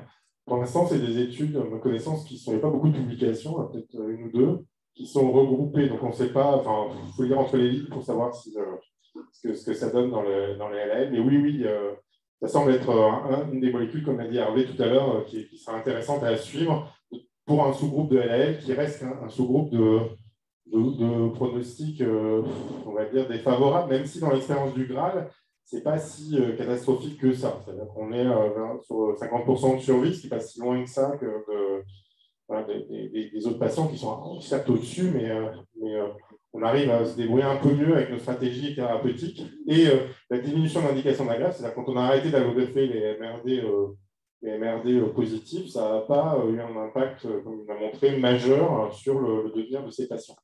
Et oui, l'avenir probablement est nos inhibiteurs de méline dans cette population de patients. Pour l'instant, c'est phase 1-2, hein, c'est très limité.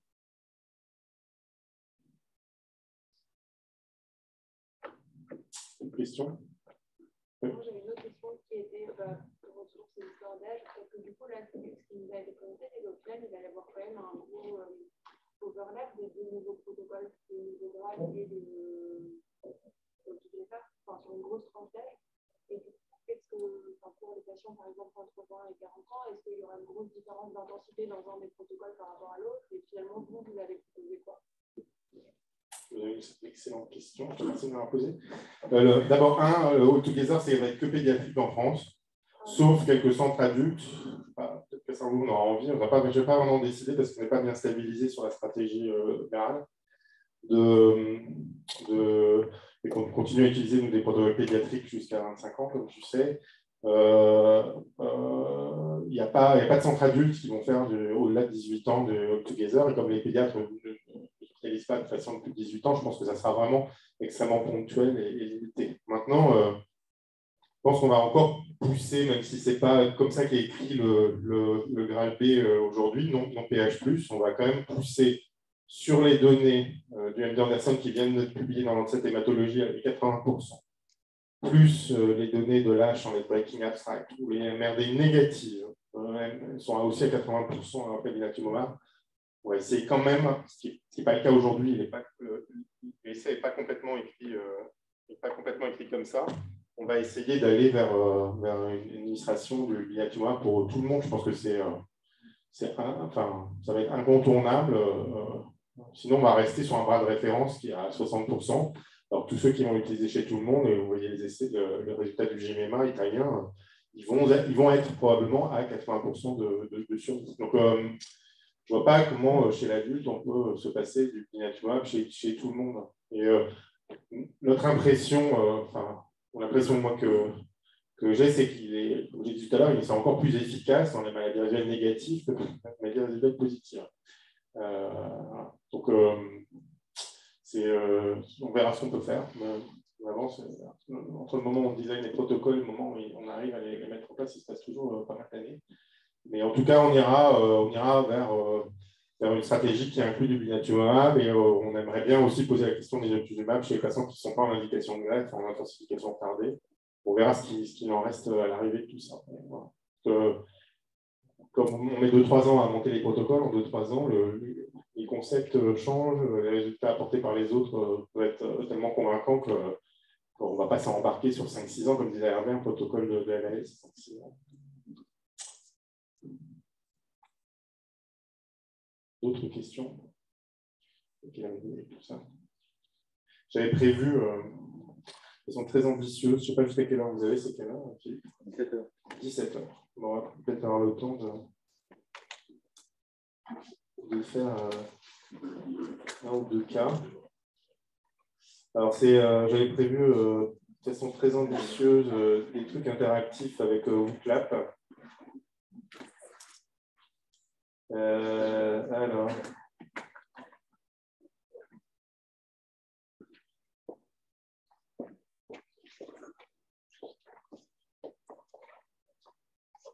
Je vous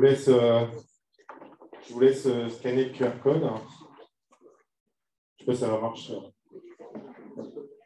J'ai trop la flemme, je suis présent au deuxième site, donc je vais voir si ça.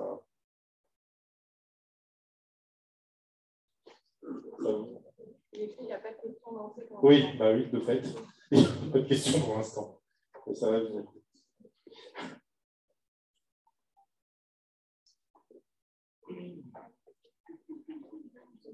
Je n'ai pas commencé en plus par l'immunothérapie, mais on va essayer d'aller assez vite.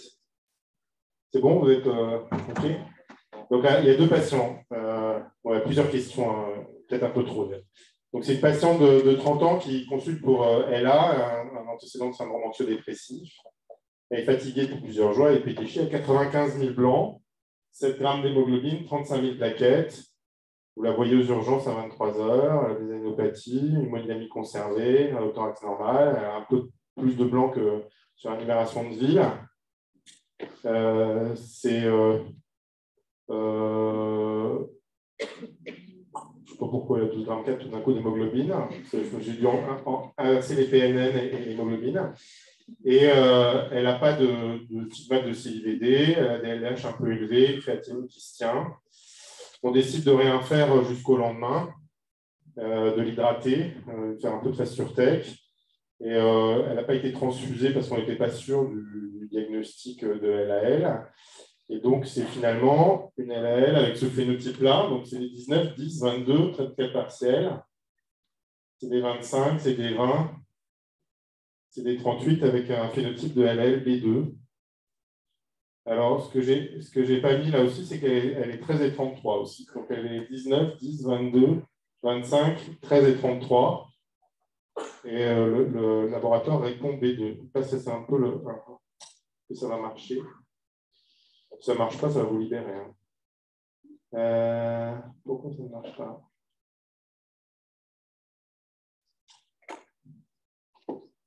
Genre, je vais commencer avec les deuxièmes. Je pense que tu fais toi-même sur le bouquin.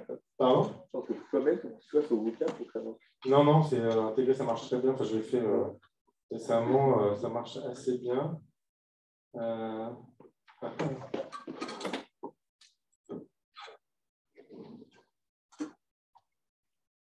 Ouais, ça marche.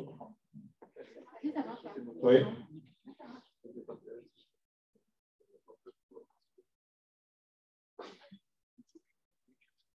Donc, est-ce que c'est une LLB? Est-ce que c'est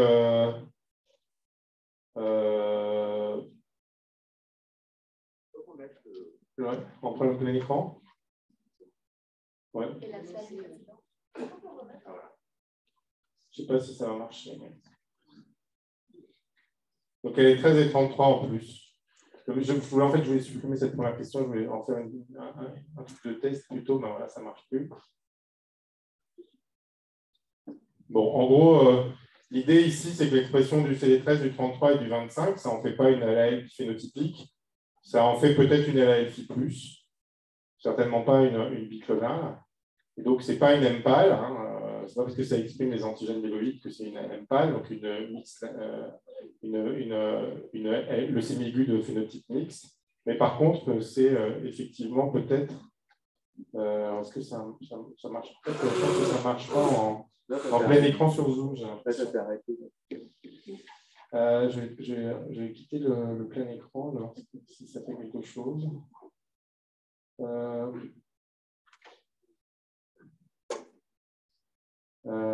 Ça va être le plein écran.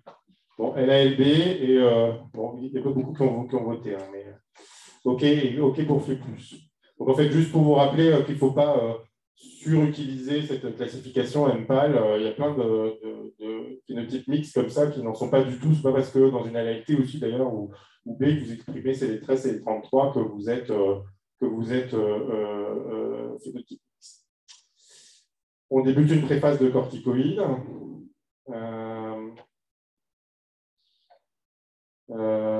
Je sais pas pourquoi. Ah oui, du coup, j'avais. Alors, SDF dure habituellement 7 jours. On utilise des PL triples. Si la PL n'est pas faite, la corticosensibilité n'est pas évaluable. Et la PL ne doit être faite que si les leucocytes sont supérieurs à 50 giga par litre.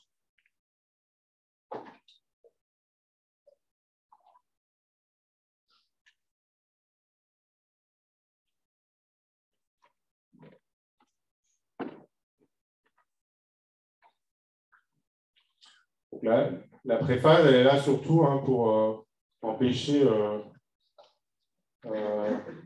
un syndrome de Lise tumorale. Elle sert aussi à comment dirais-je, à prendre le temps de savoir quelles sont les caractéristiques de la maladie, parce que si elle est pH+, ou pH-, on ne va pas aller vers le même type de traitement. Et donc, elle est de 7 jours. On fait généralement une PL simple, avec du méthotrexate.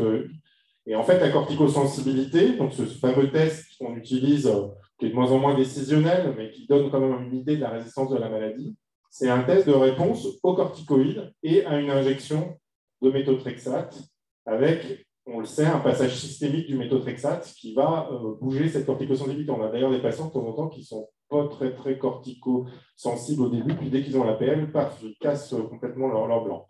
Donc, ce n'est pas un test de corticosensibilité uniquement, c'est un test de corticosensibilité et de réponse au méthotrexate intratécal. Si la PL n'est pas faite, la corticosensibilité est inévaluable, c'est vrai. C'est-à-dire qu'en fait, ce n'est pas un test de corticosensibilité stricto sensu. Donc, si vous n'arrivez pas à faire la PL et que le patient est corticorésistant, vous ne pouvez pas dire qu'il est corticorésistant. Donc, ça, c'est vrai. Et la PL ne doit pas être faite si les leucocytes sont supérieurs à 50 giga par litre. Ça, c'est faux. Et en fait, comme c'est intégré dans le test, si vous faites tard votre ponction lombaire, eh ben, vous n'allez pas pouvoir conclure. Donc, généralement, il faut la faire dans les 2-3 premiers jours pour pouvoir conclure. Donc, ça dure 7 jours, c'est une PL simple, donc la seule réponse fausse, c'est 2. Donc, elle est corticorésistante à J7, on a 12 000 blancs. Le karyotype est normal, il n'y a pas d'atteinte du système nerveux central. Et on débute une induction de type Graal, donc avec les drogues du Graal, en utilisant une asparaginase de millicourbe. Celle qui est utilisée en ce moment, c'est Spectrila. Je vous demandais, je crois que c'est écrit, je vous demandais ce que vous devez vérifier, c'est ça avant le titre n'est pas bien écrit, ce que vous devez utiliser, vous vérifiez avant d'injecter l'asparaginase. C'est pas ça la question exactement. Qu'est-ce qui est marqué dans une question, c'est quel élément biologique devez-vous disposer pour indiquer l'asparaginase? Oui, c'est ça. En gros, qu'est-ce que vous monitorez pour dire j'injecte ou j'injecte pas l'asparaginase?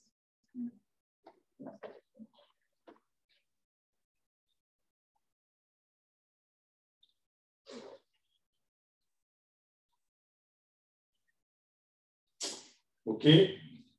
Alors, oui et non pour l'antithrombine, en fait. Hein. C'est-à-dire que l'antithrombine, c'est important de monitorer pour supplémenter le patient. Et si votre antithrombine est basse, vous pouvez toujours injecter le patient et le supplémenter plus tard. Donc, c'est pas l'antithrombine n'est pas vraiment, c'est à monitorer, mais c'est pas vraiment quelque chose qui va vous dire je fais ou je fais pas l'injection d'asparaginase. Par contre, le taux de fibrinogène, oui, si vous avez une grande hypofibrinogénémie, vous allez retarder les injections, hein, parce que vous avez potentiellement, il est très faible, mais un risque de saignement. La lipase, c'est important, notamment si elle est en cinétique d'accroissement et si le patient a évidemment des douleurs évocatrices de pancréatite. Et la créatinine ne sert pas vraiment à grand-chose, sauf si le patient a une grosse insuffisance rénale. Vous allez vous poser la question de savoir ce que vous faites dans l'absolu, mais généralement, ce n'est pas bloquant. Donc souvent vous attendez votre antithrombine, par exemple, avant d'injecter, alors que ça n'a pas vraiment d'intérêt. Si vous n'avez pas l'antithrombine, vous avez oublié de la prélever, vous n'avez pas retardé, vous allez faire votre injection, vous allez supplémenter le patient au moment où vous aurez votre taux d'antithrombine. Vous pourriez même décider de faire une antithrombine les jours où le patient n'a pas d'asparaginase et le supplémenter à ce moment-là.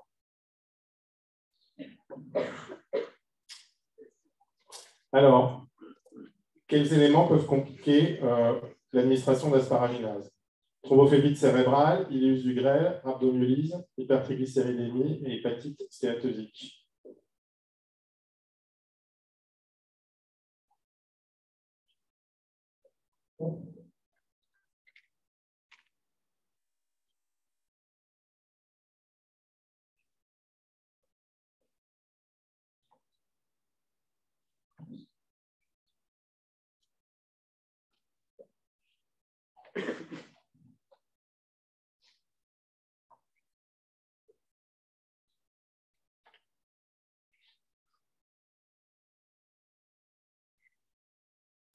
Oui, pas de problème sur la thrombophlébite cérébrale, donc toutes les thromboses, le risque de thrombose est accentué chez ces patients, essentiellement des thromboses veineuses.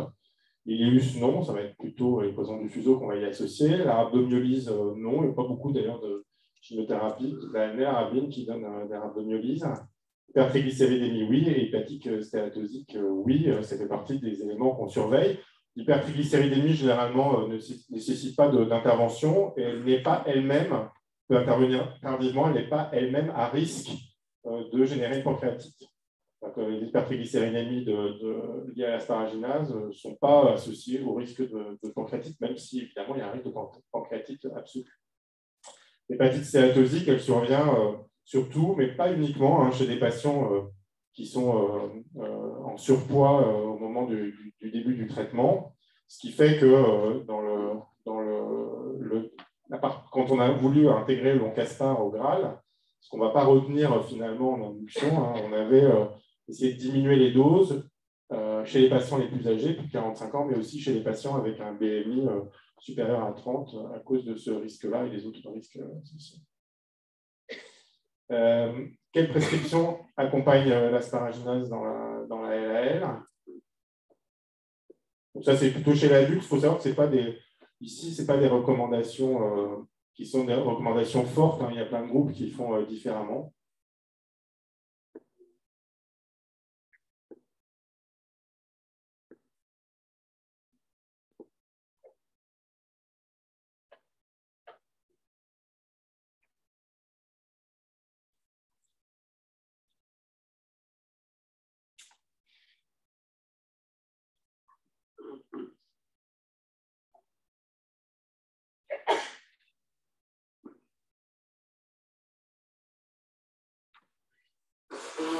Alors, ce n'est pas HBPM à dose curative, c'est à dose préventive. Vous pouvez utiliser les doses curatives si le patient a déjà thrombosé et que vous voulez introduire l'asparaginase, ce n'est pas une contre-indication. Si le patient a thrombosé, par exemple, pour l'induction, quel que soit le site de thrombose, et que vous voulez reprendre l'asparaginase à un moment, vous conservez la dose curative dans ce contexte-là, après avoir vérifié évidemment qu'il n'y a plus de thrombus active. Les concentrés d'antithrombine, OK. Le concentré de fibrinogène, alors ça, c'est une contre-indication stricte. Vous avez 50% à avoir voté pour ça. Vous n'utilisez pas de concentré de fibrinogène chez ces patients qui ont un équilibre de la coagulation qui est plus sur le versant prothrombotique. Et en apportant du clotagène, si vous ne corrigez que le fibrinogène, vous allez les faire thromboser. J'ai vu il y a 20-25 ans en pédiatrie l'usage de clotagène des gamins partir dévisser sur des thromboses cérébrales extrêmement sévères suite à l'utilisation de clotagène. Donc c'est vraiment une contre-indication, il faut que vous vous en souveniez. La L-carnitine, c'est proposé, mais voilà, je pense qu'on n'a jamais vraiment utilisé. On attend plutôt que la cytolyse rentre dans l'ordre, mais sachez que ça s'est proposé dans les cytolyses majeures. Et les corticoïdes systématiques en cas de prémédication, en prémédication. Donc ça dépend de l'asparaginase que vous utilisez.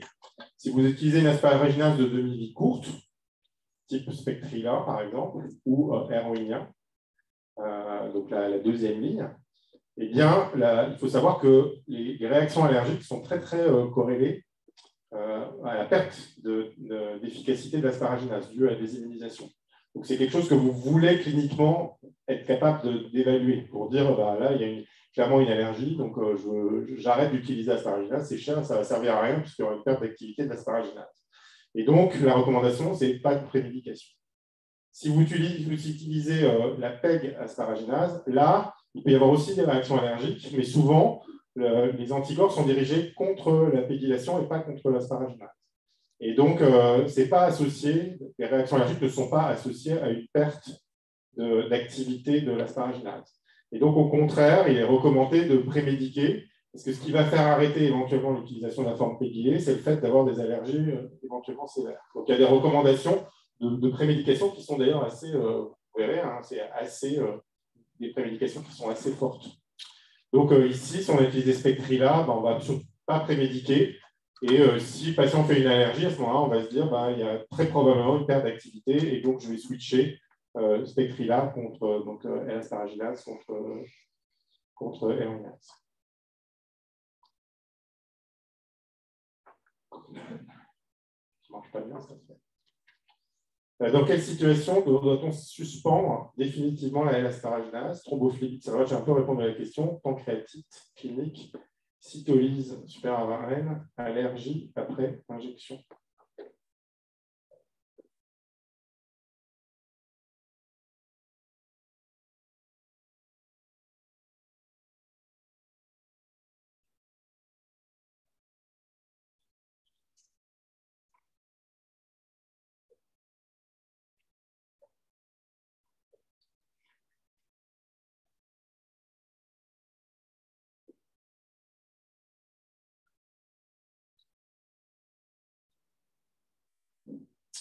Alors, j'ai dit tout à l'heure, thrombophlébite cérébrale, ce n'est pas une contre-indication.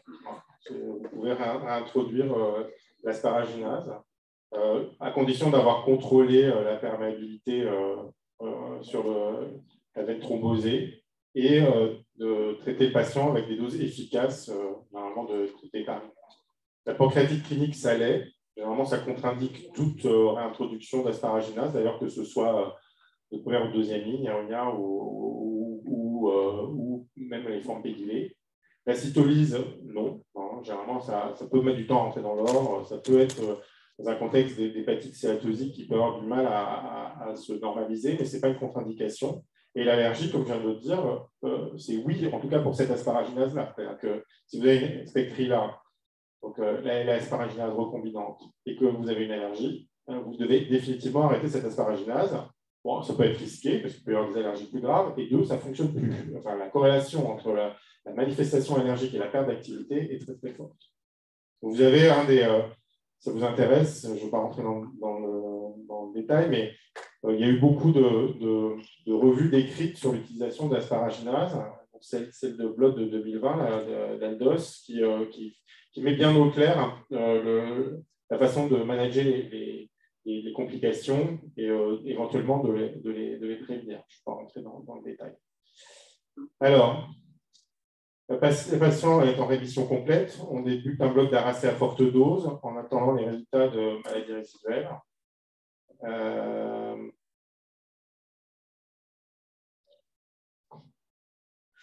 Non, ça devrait être plus.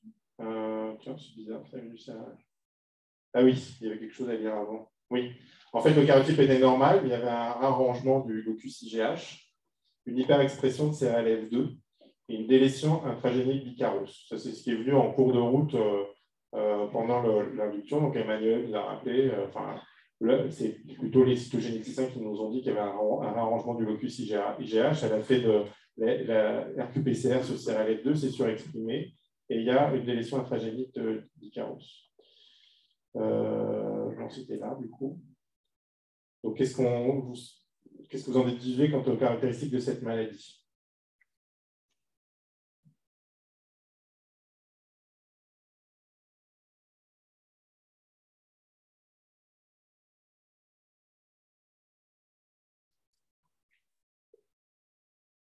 Ce n'est pas une question sympa parce qu'on va pas, du coup, on a évité de le revoir aujourd'hui, puisque Emmanuel a choisi de retraiter des pH-like.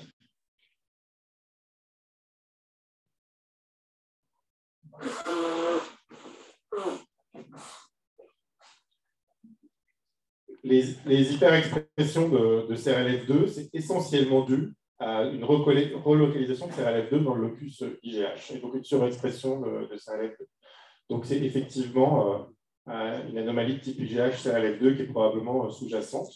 C'est une phi-like, hein, c'est même 50% des phi-like qui ont une hyperexpression de CRLF2. Donc c'est plutôt attendu d'avoir, comme dans les phi+, Icaros délété. Et dans 50% des cas, vous avez une mutation de JAK2, ce qui est étonnant, c'est-à-dire que vous avez une mutation activatrice de JAK2 en plus de CRLF2 qui signalise par JAK-STAT. Ça, vous n'étiez pas censé vraiment le savoir, et le pronostic est plutôt défavorable. La MRD arrive, elle est à 7-10-3, donc elle est élevée. Qu'est-ce que vous en concluez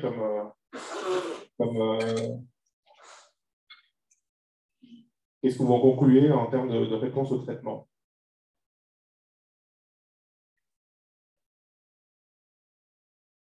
Est-ce que c'est satisfaisant? Est-ce que c'était attendu dans le contexte oncogénique? Est-ce qu'il y a une indication d'allogreffe? Une indication éventuellement inhibiteur de JAK, sachant que c'est AF2 active JAK-STAT. Est-ce qu'il y a une indication blinatumomab?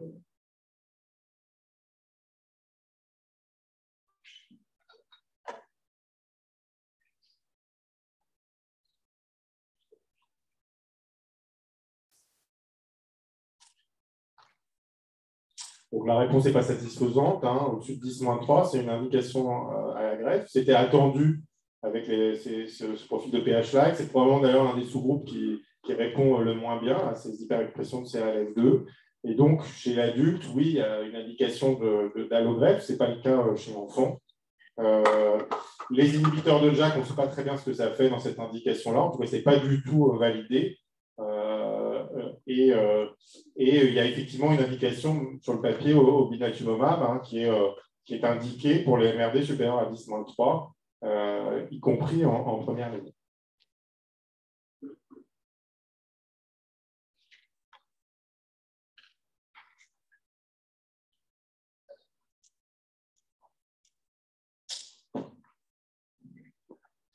Bon, pas de questions, on va dire. Hein. Donc, on débute une cure de blinatumomab. Je ne sais pas si vous avez des questions. J'espère que ça charge. D'habitude, ça charge complètement quand on ouvre le PowerPoint. Mais...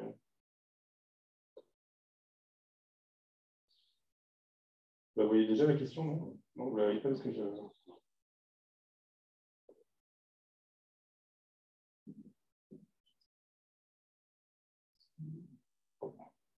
Continue.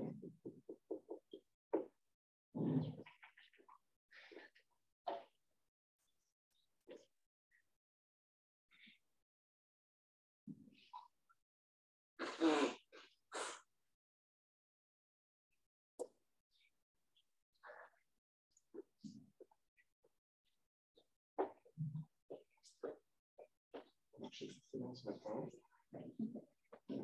Alors, concernant l'utilisation du blinatumomab, j'ai réussi à avancer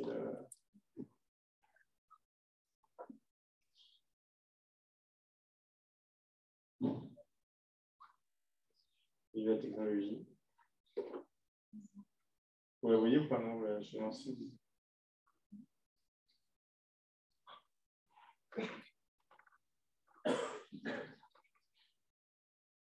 En gros, c'était... bon, voilà. Donc là, je ne sais même plus ce que j'avais posé comme question.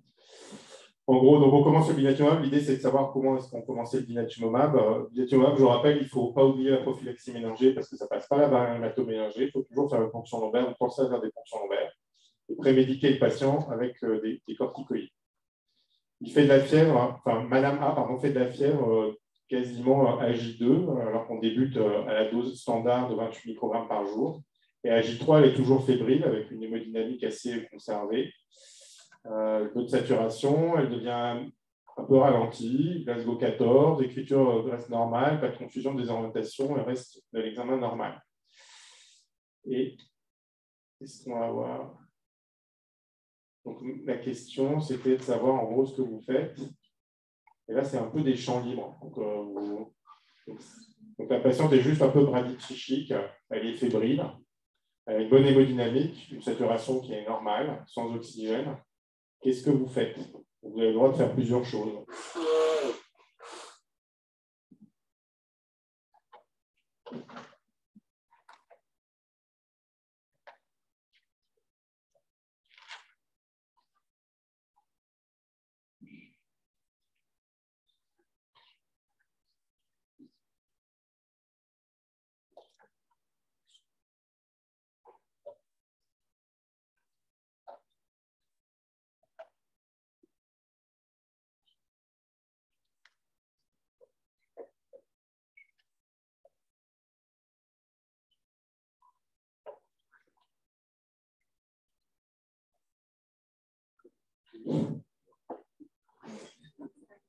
Voilà.